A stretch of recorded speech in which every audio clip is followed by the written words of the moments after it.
Hello friends, welcome back to diplomatic Manthan. मेरा नाम अमन सिंह है। दोस्तों, हम लोग ने individual responsibility and collective responsibility को कंप्लीट कर लिया था। आज हम लोग बात करने वाले हैं इंडियन पीएम की। इनकी पोजीशन क्या है, अथॉरिटी क्या है, ये सारी चीजें बात करेंगे। अब अगर मैं आपको ऐसे बताऊं तो बेसिकली हम लोग ने बहुत सारी चीजें बात कर ली। अगर आप पॉलिटी बुक में चैप्टर देखोगे, इन द सेंस की लक्ष्मीकांत में अगर आप उस चैप्टर को देखोगे प्राइम मिनिस्टर को, तो उसमें बहुत कुछ ऐसा है जो हम लोग पहले भी पढ़ चुके हैं।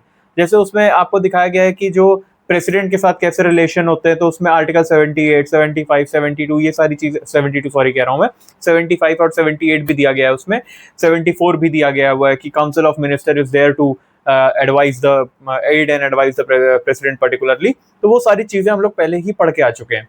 78 में भी हम लोग ने जाना था कि भाई जो हमारे प्राइम मिनिस्टर हैं वो क्या करते हैं, वो सारे जो अफेयर्स होते हैं जाके बताते हैं किसको, हमारे प्रेसिडेंट को। ये सब चीजें हम लोग ने पढ़ ली हैं।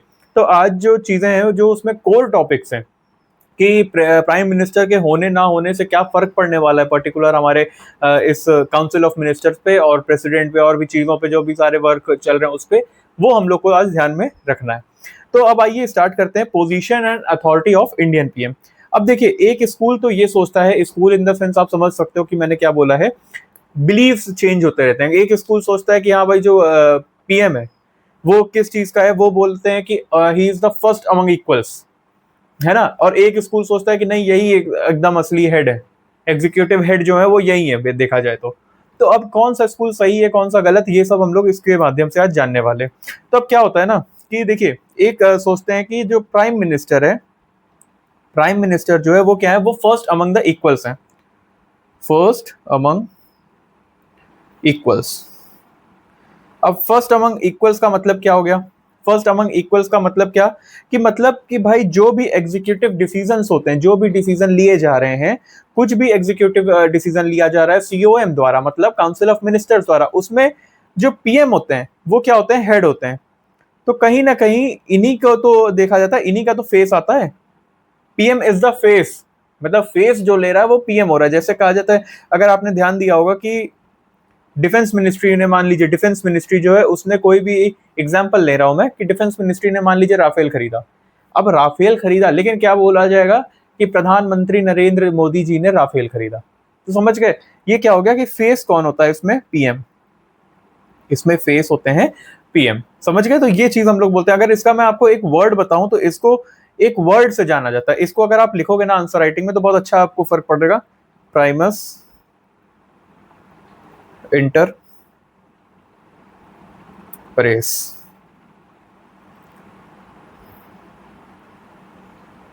अब ये जो है, इसका मीनिंग ये होता है कि फर्स्ट अमंग इक्वल्स। तो ये अगर वर्ड यूज करते हो तो ये भी बहुत अच्छा एक इम्पैक्ट डालेगा एग्जामिनर के ऊपर जो आपकी कॉपी चेक कर रहे होंगे। तो ये चीजें हम लोग ने बोला। अब देखो, बहुत इलेबोरेटली अगर हम बात करें तो वो डिफाइन नहीं किया गया कॉन्स्टिट्यूशन में, है ना। तो ये बहुत ज्यादा, मतलब पावर्स और फंक्शन जो है प्राइम मिनिस्टर की, वो बहुत ज्यादा इलेबोरेट करके नहीं बताया गया है। बट हम लोग जानेंगे कि किस तरीके से चैलेंज किया जाता है और चीजें किस तरीके से हैं, है ना। कोई भी फंक्शन या पावर होती है, जैसे Indian PM, view is not much accepted, मतलब ये बहुत ज्यादा एक्सेप्ट नहीं किया जाता इस व्यू को। तो आइए कुछ जानते हैं कि कुछ आर्ग्यूमेंट्स हैं इसके, जिसको हम लोग को जानना जरूरी है, वो हम लोग पढ़ते हैं। अब पहला आर्ग्यूमेंट क्या आता है ना, कि prime minister is the head of, prime minister is head of council of minister, council of minister. तो इन केस अगर मान लीजिए प्राइम मिनिस्टर जो है उनकी डेथ हो जाती है या वो रिजाइन कर देते हैं, कुछ भी ऐसा केस हो जाता है, तो क्या होगा ना कि entire council of minister will what, it will resign या it will go out of office. मैं इसको यहां पे लिख देता हूं ऐसे, prime minister is head of council of minister, and in case he resigns या he resigns या he is out of office या he is dead, कुछ भी हो सकता है। he resigns ही हम अभी लेके चल रहे हैं। तो entire COM will be out of office। तो मतलब पूरा जो काउंसिल ऑफ मिनिस्टर होगा उसको अपना जो पद है वो छोड़ना पड़ेगा। ठीक है, ये चीज हम लोग ने जानी थी, ये बहुत इंपॉर्टेंट पॉइंट भी है। क्यों करना पड़ेगा ये चीज, देखिए क्या होता। अब ये चीज एकदम प्राइम मिनिस्टर्स के हाथ में होती है, प्राइम मिनिस्टर के हाथ में होती है कि भाई वो किसको सेलेक्ट करें अपने कोलीग बनाने के लिए, किसको मिनिस्टर बनाए। क्योंकि एडवाइस तो भाई देखो लिए जाता है ना प्राइम मिनिस्टर से, प्रेसिडेंट अपॉइंट करते हैं, लेकिन एडवाइस कौन करता है, प्राइम मिनिस्टर। तो यहाँ पे ये केस आ जाता है। फिर प्राइम मिनिस्टर का दूसरा काम क्या आता है कि जो कैबिनेट मीटिंग होती है, कैबिनेट मीटिंग, इसको यही बुलाते हैं, प्राइम मिनिस्टर ही बुलाते हैं, he calls upon the cabinet meeting, और जो भी उसका एजेंडा होता है वो यही डिसाइड करते हैं, calls upon the cabinet meeting, ये इन्होंने यही बुलाते हैं। हमारे जो प्राइम मिनिस्टर हैं वो बुलाते हैं हमारी कैबिनेट मीटिंग, ठीक है। अब ये इसमें जो जनरल डायरेक्शंस होते हैं वो ये पीएम ही देते हैं, कि कोई भी जनरल डायरेक्शंस है एडमिनिस्ट्रेशन का, PM gives general direction of administration. Administration के जनरल जो डायरेक्शंस होते हैं वो चीज इनको दिए जाते हैं, ठीक है। अब सिंपल सी बात है, ये जो मैंने आपको बताया कि ये जो ड्यूटी होती है प्राइम मिनिस्टर की कि वो प्रेसिडेंट को सब कुछ इन्फॉर्म करें जो भी अफेयर्स चल रहे हैं, और ये किसमें दिया है, आर्टिकल 78 में। ये हम लोग पहले पढ़ के आ चुके हैं, इसलिए मैं ज्यादा इसको कवर नहीं कर रहा हूँ। Then we come across third topic, third point basically.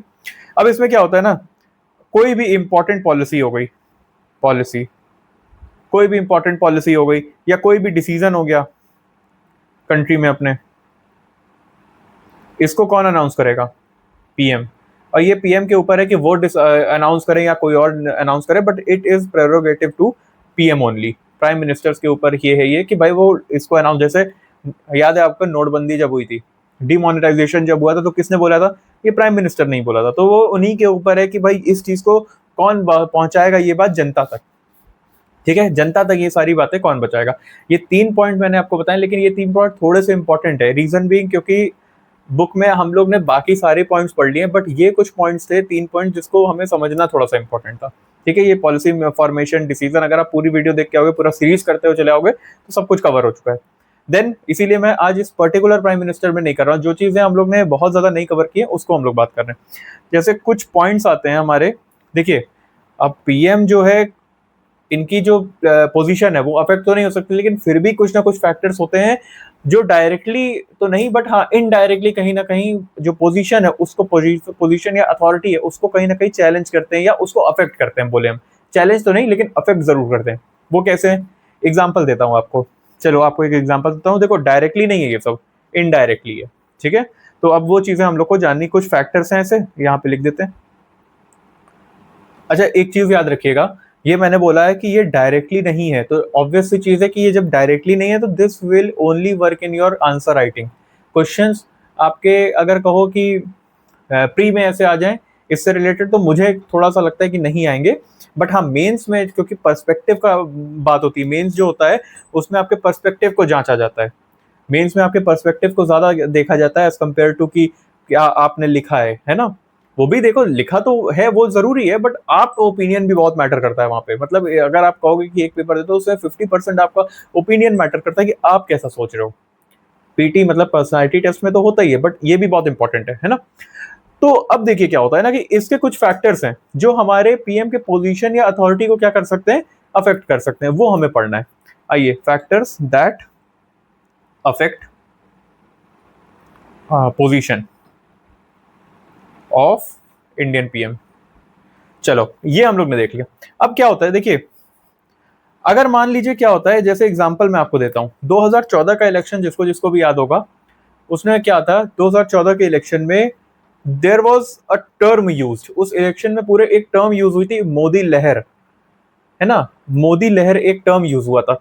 तो अब होता क्या है, अगर मान लीजिए कि कोई ऐसा पर्सन है जिसने इलेक्टोरल विक्ट्री लेके आया है, कोई एक पर्सन है वो, जैसे example Modi ji was the person जो बीजेपी को क्या लेके आए, विक्ट्री,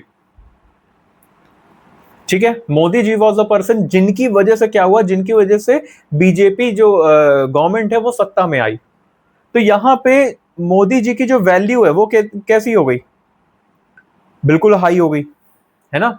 मोदी जी की वैल्यू बिल्कुल एकदम टॉप पे। अब Modi ji is a very important person to that party, क्योंकि अगर मोदी जी हट गए वहां से, भाई जनता का विश्वास बीजेपी से ज्यादा जनता का विश्वास किसमें गया था, मोदी जी के ऊपर। इसलिए बीजेपी जो थी वो किसमें आ गई, सत्ता में आ गई, because he belongs to that particular party. अगर मान लीजिए मोदी जी कांग्रेस में होते, खैर अगर मोदी जी कांग्रेस में होते तो क्या होता, फिर कांग्रेस सत्ता में आती। लेकिन कहीं ना कहीं देखो तो किसकी पार्टी किसकी वजह से बन रही है, मतलब जो गवर्नमेंट है वो किसकी वजह से बन रही है, वो बन रही है मोदी जी की वजह से, राइट। एग्जाम्पल मैंने आपको बताया है। अब यहाँ पे क्या होता है, यहाँ पे मोदी जी की वजह से गवर्नमेंट बन रही है, तो जाहिर सी बात है कि जो मोदी जी की अथॉरिटी होगी वहां पे क्या होगी, बहुत ज्यादा स्ट्रांग होगी।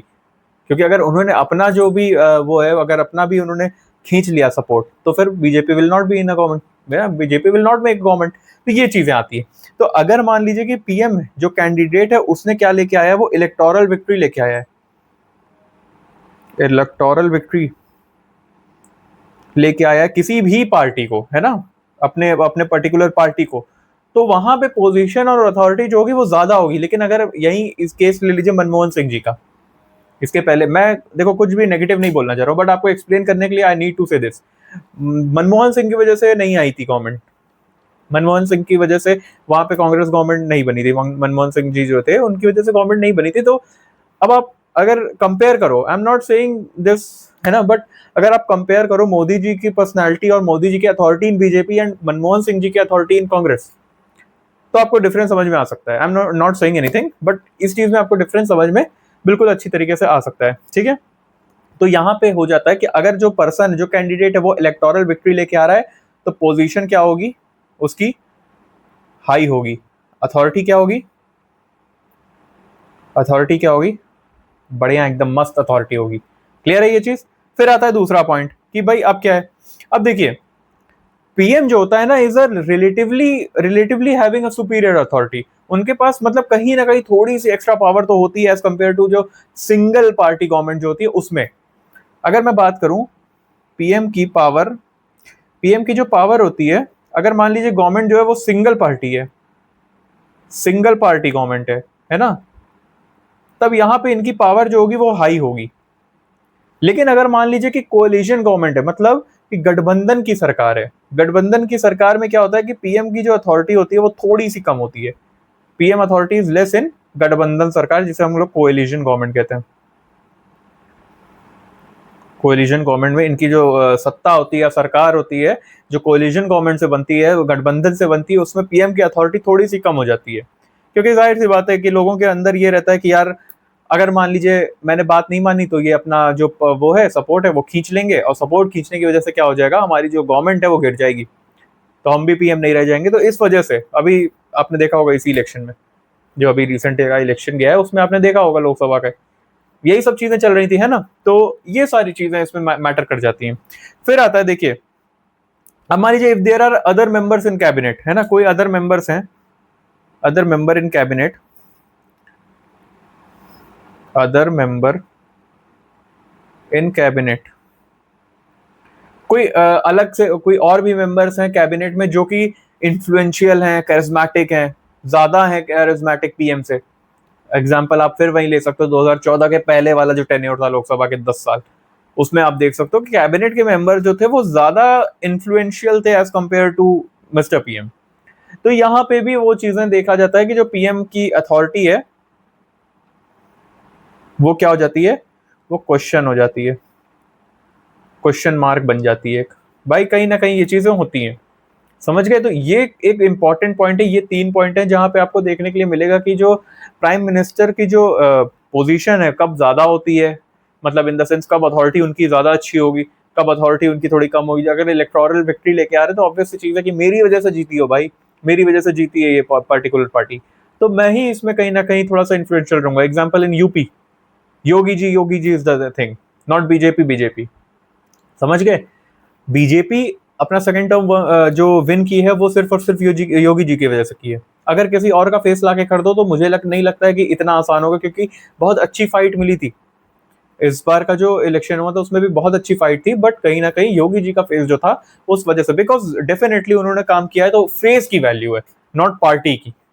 समझ गए आप। तो ये चीजें हम लोग को देखने के लिए यहाँ पे मिल जाती है। तो अगर हम बताएं कि apart from all the factors, जितने फैक्टर्स है उनके बाद अगर हम बात करें तो एक पर्सनल पर्सनैलिटी भी होती है ना, वो भी एक बहुत ज्यादा मैटर करती है। ये सब फैक्टर्स तो ठीक है, लेकिन अगर पर्सनैलिटी करिस्मेटिक है ना, वो बहुत ज्यादा डिपेंड करता है कि वो जो पीएम होगा वो अथॉरिटेटिव होगा या नहीं होगा, कि उस पर डिपेंड करेगा कि भाई किस तरीके की चीजें चल रही हैं। समझ गए। तो ये जो होता है ये हमारा क्या हो गया पीएम के बारे में। अब in next video will be talking about PM form of government, then president form of government, ये सब थोड़ी सी चीजें हैं, हम लोग को थोड़ा डिस्कशन करना होगा इसके बारे में। Then will be coming to emergency, हम लोग फिर इसके बाद पहुंचेंगे सीधे इमरजेंसी के ऊपर, ठीक है। So with this I will be taking a leave. Hope आपको ये प्रॉपर जो चीजें हैं मैंने एक्सप्लेन की हुई है प्राइम मिनिस्टर के ऊपर समझ में आई होगी। Will be meeting you in next video, तब तक के लिए स्टे हेल्दी। जय हिंद।